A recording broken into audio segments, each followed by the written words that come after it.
আসসালামু আলাইকুম রহমতুল্লাহি বারাকাতু। বন্ধুরা, আশা করি সবাই সুস্থ আছেন এবং আল্লাহর রহমতে ভালো আছেন। তবে কি মোদি হেরে যাবে নিজেরই দেশের কোনো দুই অঞ্চলে? ভারতের প্রধানমন্ত্রী নরেন্দ্র মোদির জন্য আরেকটি অস্বস্তিকর খবর আসতে যাচ্ছে, আর তা হচ্ছে জম্মু ও কাশ্মীর এবং হরিয়ানা রাজ্যে বিধানসভা নির্বাচনে বেশিরভাগ ভোট ফেরত সমীক্ষায় পূর্বাভাস দেখে। লোকসভা ভোটের পর প্রথম বড় নির্বাচনে বিধানসভাতেই বিজেপির হারের পূর্বাভাস রয়েছে তাতে। তার মধ্যে এক দশক পরে হরিয়ানার কংগ্রেস ক্ষমতাচ্যুত হতে পারে প্রধানমন্ত্রী নরেন্দ্র মোদী, কেন্দ্রীয় স্বরাষ্ট্র অমিত শাহের দল। অন্যদিকে ইন্ডিয়ার দুই শরিক ন্যাশনাল কনফারেন্স কংগ্রেস জোট জম্মু ও কাশ্মীর ক্ষমতা দখলের লড়াইয়ে এগিয়ে থাকতে পারে বলে অধিকাংশ সমীক্ষায় পূর্বাভাস। তবে হরিয়ানার কংগ্রেস সংখ্যাগরিষ্ঠতা পেলেও ত্রিশঙ্কু হতে পারে জম্মু ও কাশ্মীর। অবশ্য ভারতের ভোটের ইতিহাস বলছে, আসল ফলের সাথে বুথফের সমীক্ষায় অনেক সময় মেলে না। তবে ফলাফল মিলে যাওয়ার উদাহরণ কমও নয়। আসল ফল জানতে অপেক্ষা করতে হবে আগামী মঙ্গলবার 8 অক্টোবর গণনার দিন পর্যন্ত। ঘটনাচক্রে দুই বিধানসভাতেই আসন সংখ্যা 90, সংখ্যাগরিষ্ঠতার জাদু সংখ্যা 46। ইন্ডিয়া টু সি ভোটের বুথের সমীক্ষা অনুযায়ী হরিয়ানার কংগ্রেসের 50-58, বিজেপি 20-28, জেপি 02 এবং অন্যদের ঝুলিতে 10-14 আসন যেতে পারে। অন্যদের মধ্যে রয়েছে প্রাক্তন মুখ্যমন্ত্রী ওম প্রকাশ চট্ট, ইন্ডিয়ান ন্যাশনাল লোকদল। ওই সমীক্ষা বলছে কংগ্রেস 46%, বিজেপি 36.5% ভোট পেতে পারে। অর্থাৎ প্রধান প্রতিদ্বন্দ্বী দুই দলের ভোটের ফারাক হতে পারে প্রায় 10%।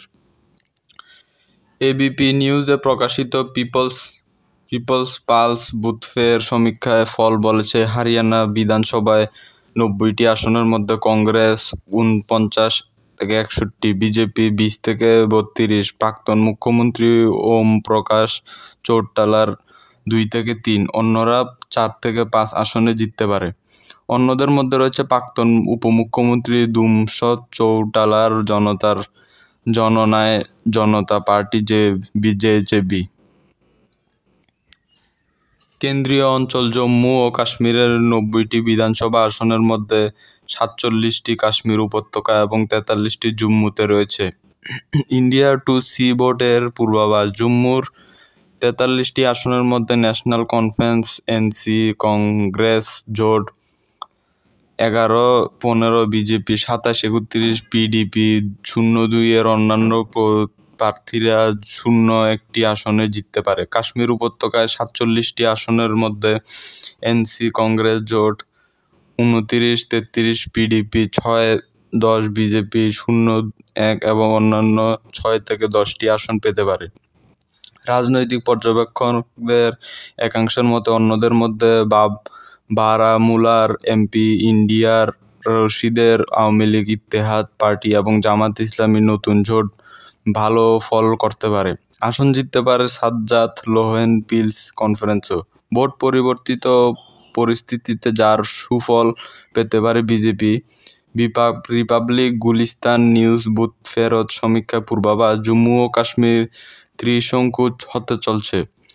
এনসি কংগ্রেস 31-36, বিজেপি 28-30, পিডিপি 5-7 এবং এরকম। নিউজ 18 এর পূর্বাভাস। জম্মু ও কাশ্মীর এনসি কংগ্রেস জোট 41, বিজেপি 27, পিডিপি 7 এবং অন্যান্য ঝুলিতে 5-15টি আসন যাওয়ার সম্ভাবনার প্রসঙ্গ। এর আগে শেষবার জম্মু ও কাশ্মীরে বিধানসভা ভোট হয়েছিল। পিডিপি 28, বিজেপি 25, এনসি 15, পিডিপি 12 এবং অন্যান্য প্রার্থীরা 7টিতে জিতেছিলেন।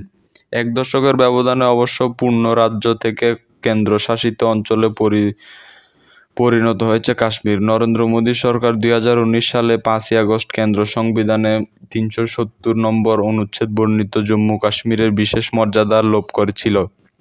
সাবেক জম্মু কাশ্মীর রাজ্যকে দুই কেন্দ্রশাসিত অঞ্চল জম্মু ও কাশ্মীর এবং লাদাখে ভাগ করা হয়েছিল।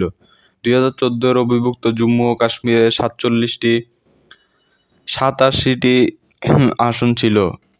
350 বাতিল এবং রাজ্য ভাগের পরে লাগাতার 4টি আসন বাদ পড়ে।